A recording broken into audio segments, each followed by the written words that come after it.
Kebenaran akan menunjukkan dirinya pada waktu yang tepat. Makanya untuk itu hanya dibutuhkan satu dari kita, kesabaran. Makanya kenapa kebenaran dengan kesabaran itu selalu digandengkan. Coba pahami Quran surat Al-Asr. Wal asri, demi waktu. Innal insana lafi khusrin. Sesungguhnya semua manusia itu merugi. Illallazina amanu wa amilus solihah. Wa tawasau bil haq wa tawasau bis sabr. Di situ dikatakan kebenaran dengan kesabaran itu satu paket. Jadi kalau kita ingin menunjukkan kebenaran, tidak usah berkoar-koar. Karena waktu akan menunjukkannya. Yang dibutuhkan oleh kita adalah kesabaran. Makanya orang yang tidak akan pernah rugi cuma 4. Satu yang beriman, yang kedua yang beramal soleh, yang ketiga yang senantiasa saling mewasiatkan dalam kebenaran dan kesabaran. Kebenaran dan kesabaran satu paket.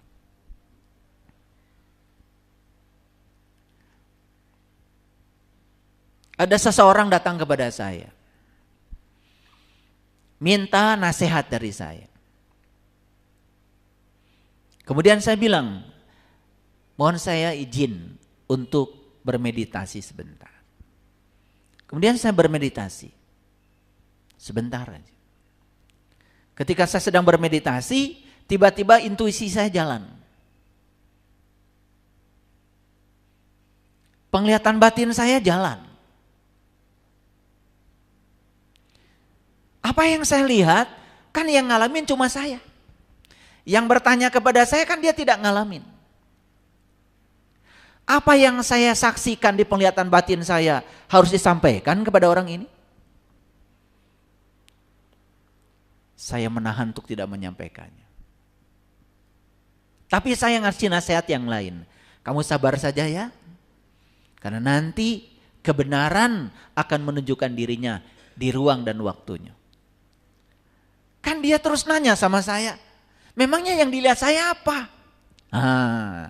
Saya tidak bisa menceritakan yang saya lihat, walaupun saya tahu. Karena kalau saya sampaikan yang saya lihat, pertama saya tidak bisa membuktikan. Dan orang ini juga tidak bisa merasakan yang saya lihat. Malah jadi fitnah kan. Tapi saya cuma ngasih nasihat. Kalau kamu ingin tahu yang saya lihat, kamu bermohon saja kepada pemilik semesta ini agar ditunjukkan kebenaran. 2-3 hari setelah berpisah dengan saya, dia telepon saya. Pertama WA dulu.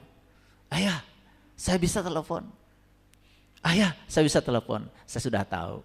Yang mau disampaikan adalah apa yang saya lihat. Karena dia sudah menunjukkan, sudah mendapatkan bukti kebenaran. Begitu saya bilang, tunggu ya nanti sore. Saya nunggu kesabaran dia. Pengen sekarang, gak bisa. Saya bilang saya sedang ngajar. Tapi saya sudah tahu yang mau disampaikan. Betul. Begitu saya angkat telepon, saya bilang, saya sudah tahu yang mau kamu sampaikan. Kok ayah tahu? Ya tahu. Energi itu, rasa itu tidak bisa dibohongi. Dan betul, semua yang saya lihat itu secara terperinci dibicarakan oleh dia. Ini bukan ilmu nujum, ini bukan ilmu kesaktian. Tetapi begitu kita mengasah diri, semakin tajam kita menyucikan jiwa kita, semua itu menjadi sangat transparan. Ada satu kejadian. Seseorang ini berbisnis, sebut saja dengan si X. Dia pemodalnya. Nah dia itu selama ini takut salah. Mau menyampaikan sesuatu kepada si X ini tentang apa yang dia rasakan. Tapi kan si X ini pasti tidak percaya. Dan saya yakin orang ini itu sudah beres dengan dirinya sendiri. Saya cuma bilang begini, kamu ingin tahu si X itu siapa? Iya, gampang kok.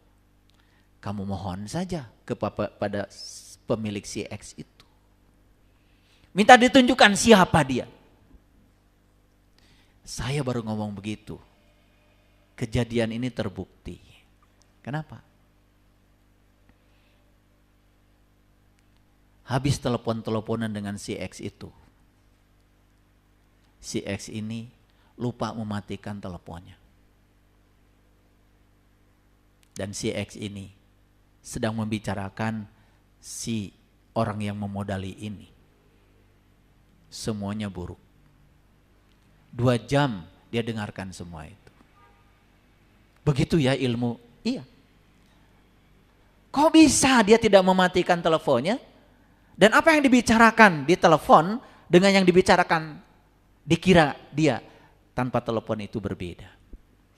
Kebenaran itu seperti itu. Makanya sederhana kok.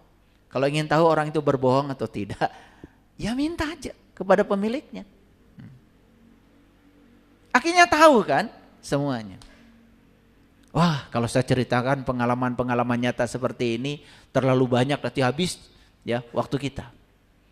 Tetapi saya cuma memberikan contoh-contoh kecil karena kita terkadang malah justru bertanya kepada orang lain, bertanya pada orang yang disebut pintar oleh kita, padahal nggak pintar, atau malah juga cuma ngarang, betul nggak?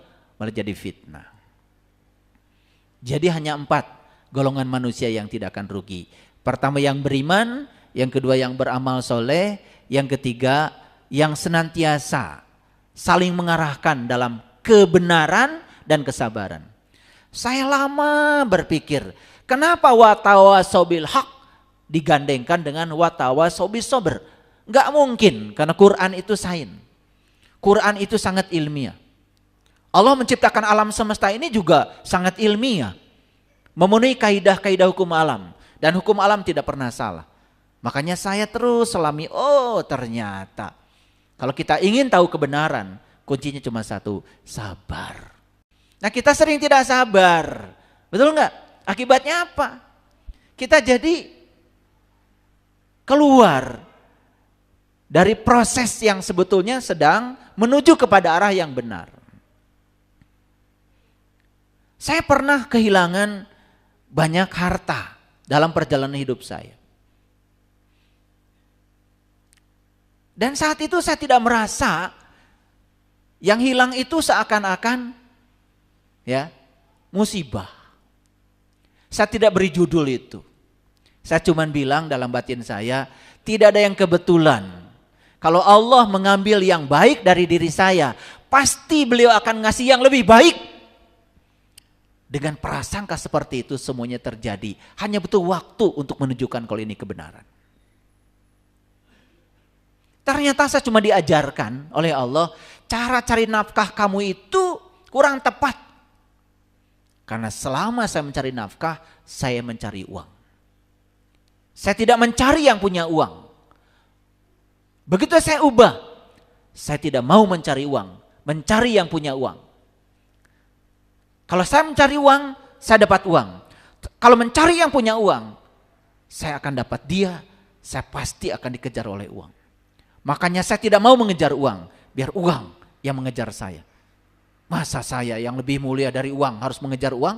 Berarti uang lebih mulia dari saya. Makanya saya bersumpah, biarlah uang yang mengejar saya. Saya tidak mau mengejar dia lagi. Saya rubah niat saya.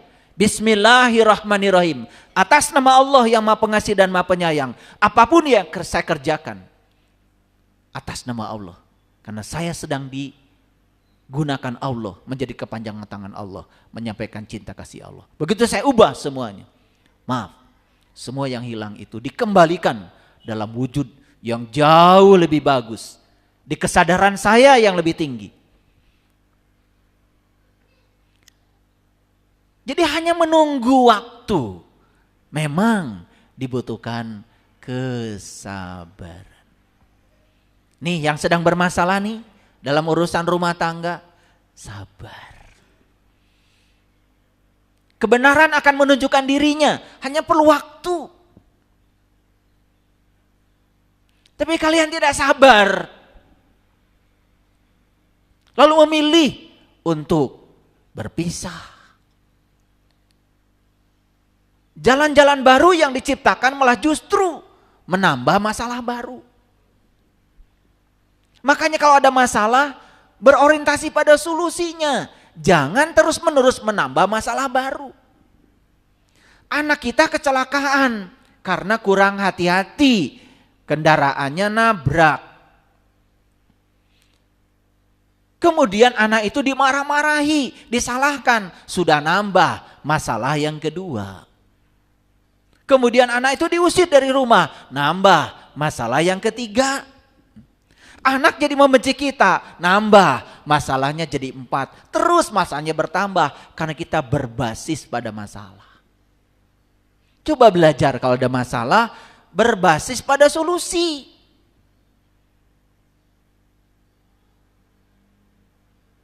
Ini ngerti gak dari tadi saya ngomong? Ngerti ya? Oke, kalau ngerti saya teruskan. Karena dari tadi bengong aja semua. Ini bengongnya ada 2 macam ini. Ya, terlalu jelas atau tidak jelas. Ya, karena terlalu jelas juga jadi makin tidak jelas. Ya, makanya kita tidak bisa melihat bintang siang hari. Terlalu jelas. Terkadang kita baru bisa melihat bintang kan malam hari. Perlu kegelapan. Makanya gelap itu jangan disalahkan. Karena untuk melihat cahaya itu perlu gelap. Jadi kalau ingin tahu seberapa tinggi iman kita, seberapa tinggi kesadaran kita, seberapa tinggi ilmu agama kita, nggak usah jauh-jauh. Nggak usah jauh-jauh. Nggak usah jauh-jauh. Lihat respon kita terhadap semua yang terjadi di sekitar kita. Di situ ilmu kita akan kelihatan, tinggi rendahnya. Karena untuk tahu lampu ini berapa watt cahayanya, harus diuji dengan kegelapan. Dan kegelapan yang dihadirkan di sekitar lampu itu sekedar untuk menguji berapa besar intensitas lampu itu. Makanya jangan buru-buru mengatakan saya beriman, ilmunya tinggi, ahli surga. Ntar dulu. Di Quran dikatakan, kamu tidak bisa mengatakan aku telah beriman sebelum aku mengujinya. Tapi tatkala ujian itu datang, malah kita lari dari kelasnya. Makanya kalau saat soal ujian dibagikan kita lari dari kelas, boro-boro dapat nilai, pasti tidak lulus, bahkan didiskualifikasi. Betul? Nah kita ini sok-sok beriman, sok-sok ilmunya tinggi, sok-sok sudah jadi matahari, padahal lilin kecil pun bukan. Coba lilin lihat itu. Dengan kecentilannya.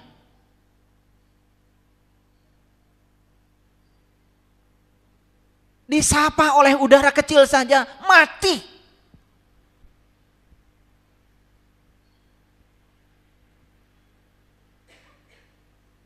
Makanya kalau ingin tahu ilmu kita tinggi, jangan pergi ke hutan.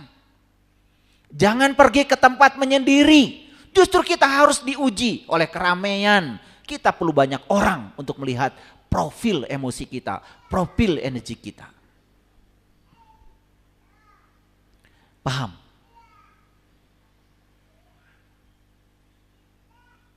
Hidup yang tidak ada ujiannya, hidup yang tidak layak untuk dihidupi. Aneh kita tuh ya, ingin jadi orang yang bijaksana, ingin jadi pembahagia. Saya kasih tahu. Menjadi orang yang bijaksana itu harus diterpa oleh berbagai macam badai. Karena kebijaksanaan itu hanya bisa diantar oleh badai. Hidup itu bukan Doraemon. Tidak ada simsalabim. Minta kantong ajaib bisa kalau itu Doraemon. Hidup itu proses. Semua perlu proses. Dan kalau kita tidak mau menceburkan diri dalam proses itu, kita tidak akan jadi siapa-siapa. Aduh, kehilangan rumah 1 aja udah oleng. Saya 5 rumah hilang. Kehilangan sepeda aja, wah sudah. Lapor sana, lapor sini. Saya mobil baru dipinjam tetangga. Sampai sekarang gak balik. Biasa aja. Diganti yang lebih baru, yang lebih bagus. Kata Allah, mobil kamu yang hilang itu bekas. Kamu gak boleh, kata Allah, pakai mobil bekas. Maka aku ganti sama mobil yang baru langsung dari dealer. Gak ada yang buruk kok, gak ada. Yang buruk itu penilaian pikiran kita, ini yang bodoh. Mari kita baca Quran surat Al-Kahfi ini. Baca dengan kesadaran, sekali lagi baca dengan kesadaran.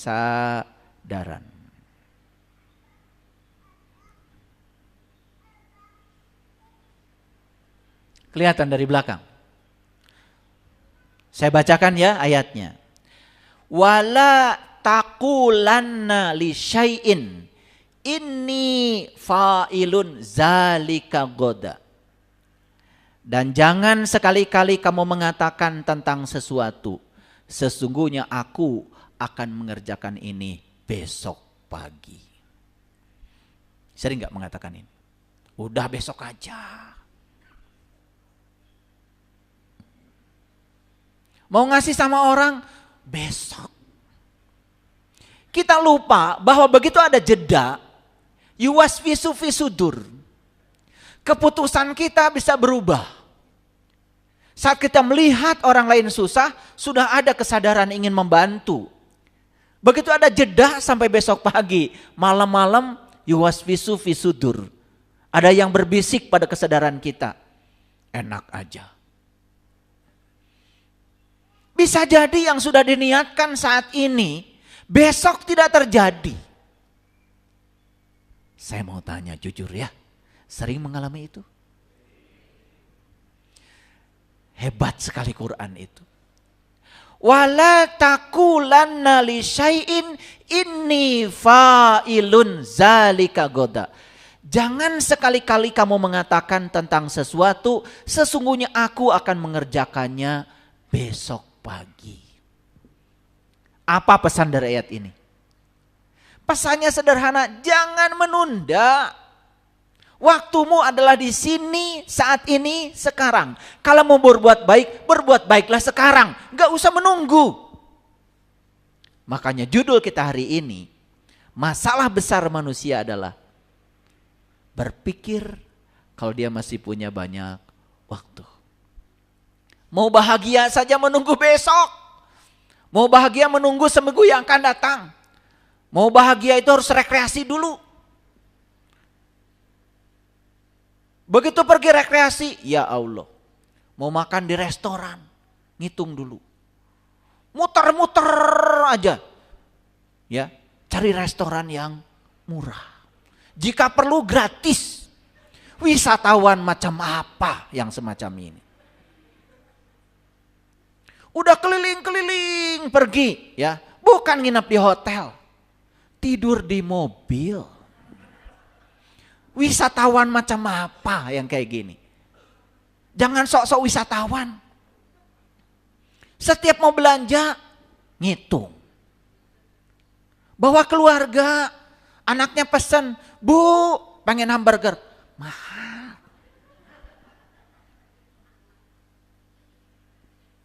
Bu, pengen steak tenderloin. Jangan yang itu.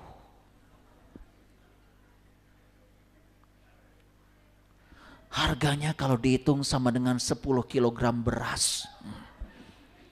Jangan jadi wisatawan, jangan sok-sokan piknik.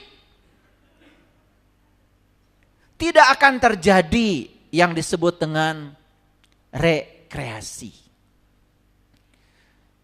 Makanya piknik itu recreation. Mencipta ulang, menyadari. Mau naik pesawat, waduh, cari maskapai yang promo. Paling murah. Padahal duit ada. Ini masalah besar manusia kan begitu. Untuk diri sendiri aja pelitnya, auzubillah. Gimana buat orang lain?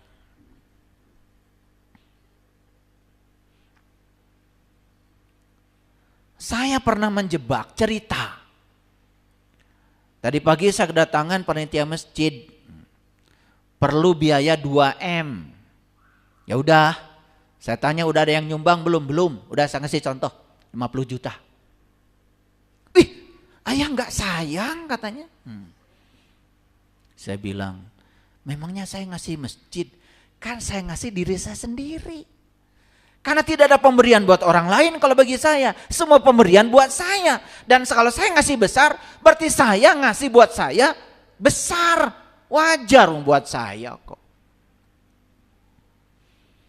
Saya nggak ngerti itu yang suka nyumbang kecil sekali. Pengumumannya harus besar. Padahal duitnya banyak. Ini masalah. Jadi masalah besar manusia adalah dia berpikir kalau dia masih punya banyak waktu. Udah bulan depan aja. Kalau mau belajar sholat khusyuk udah tahun depan aja. Nunggu pensiun dulu supaya lebih tenang. Dikiranya pensiun membuat tenang. Tenang macam apa?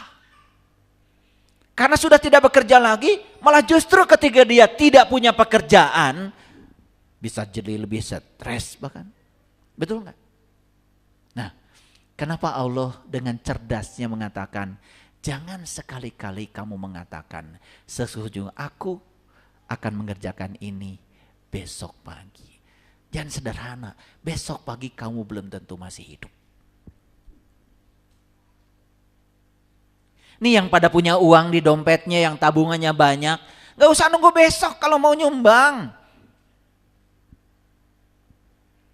Keluar dari sini, pencet HP-nya, nyumbang.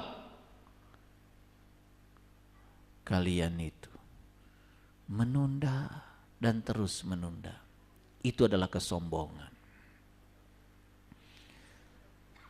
Seperti biasa, kenapa judul ini kok yang hadir orangnya ini?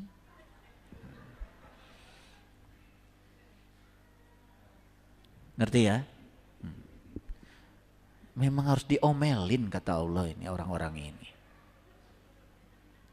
Ini judul bukan buat orang yang tidak di sini. Makanya di Quran surat Yasin dikatakan, ya, aku hanya bisa memberi peringatan kepada mereka yang mau diperingati. Kan itu di Quran surat Yasin. Yang bisa diperingati hanya mereka yang mau. Yang gak mau yang gak ada di sini. Dan semua yang mau dan datang ke sini.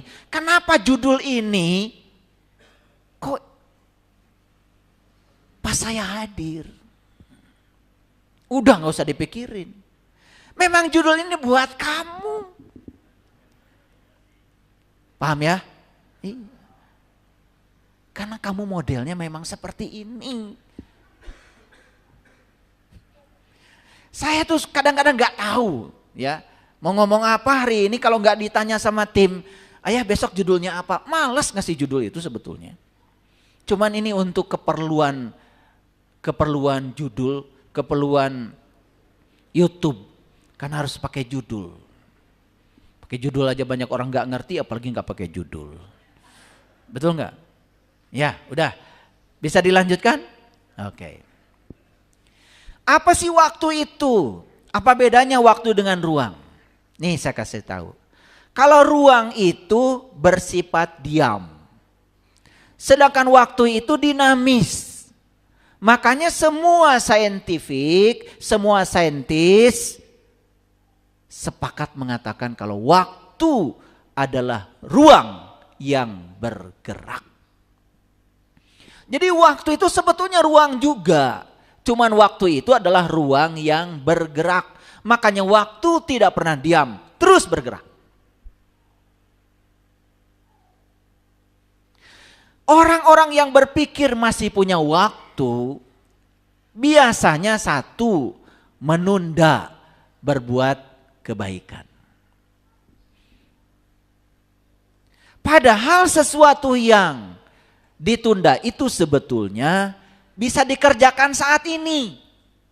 Cuman dia berpikir dia masih punya waktu. Mau belajar kesadaran nanti, nunggu usia 50. Sekarang kan saya masih 25. Saya masih punya banyak problem. Nanti 50 dikiranya nggak punya problem. Nanti umurmu 50 problemmu tambah banyak. Padahal sesungguhnya dia bisa melaksanakannya saat ini. Mau kursus pengembangan diri saja. Saya ngasih pengumuman, saya mau ngasih mindfulness, teknik olah napas untuk ketenangan nanti. Padahal dia punya waktu sekarang. Dia masih hidup, sehat. Bahkan sebetulnya ya, sarananya untuk melakukan itu saat ini dia punya. Tapi karena dia berpikir masih punya waktu, dia menundanya. Para sahabat, semua masalah manusia itu berasal dari menunda. Saya pernah tanya mahasiswa, kalian suka menunda enggak kalau dikasih tugas oleh saya? Iya, besok aja kan masih ada waktu. Kan besok baru Senin, kan ini tugasnya Kamis. Dia pikir hari Selasa dan Rabu dia akan santai begitu, kan tidak ada yang tahu. Makanya kalau saya, begitu malam saya dibangunkan, ya sudah saya bangun. Dan saya melakukan yang bisa saya lakukan. Kadang-kadang saya nulis buku, kadang saya membuat seperti ini. Pokoknya entah kapan dipakainya. Saya nulis, ya udah nulis. Karena saya percaya saya dibangunkan, karena beliau yang membangunkan saya punya maksud dengan saya. Makanya udah, lihat komputer saya buka. Begitu tersambung dengan internet saya baca. Ya udah, apa yang saya bisa lakukan malam itu saya lakukan. Ternyata semua itu punya rencana hebat dari semesta. Tidak ada potongan peristiwa dalam kehidupan. Saya menulis buku tahun berapa gitu, ya saya nulis saja. Kadang-kadang saya disuruh untuk menulis lirik lagu, ya saya tulis saja malam itu juga. Saya nggak pernah tunda. Ternyata suatu saat, lagu ini enak ya didengar. Padahal saat itu kalau saya tidak menuliskannya, mungkin lagu itu tidak ada.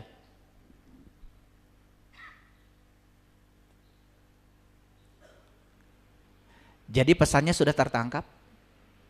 Awas ya, kata Allah. Jangan sekali-kali kamu mengatakan besok masih ada waktu. Aku akan melakukannya besok. Jangan. Yang bisa dilakukan sekarang, sekarang saja. Punya uang mau ngasih orang, ngasih aja sekarang. Sebelum kesadaran kita digoda oleh pikiran gelap kita sendiri. Jadi sumber masalah kita itu sebetulnya kita sering melakukan tindakan yang koruptif terhadap waktu. Jadi kita ini sebetulnya sering menunda-nunda karena kita berpikir masih punya waktu. Itu sebetulnya sudah korupsi terhadap waktu.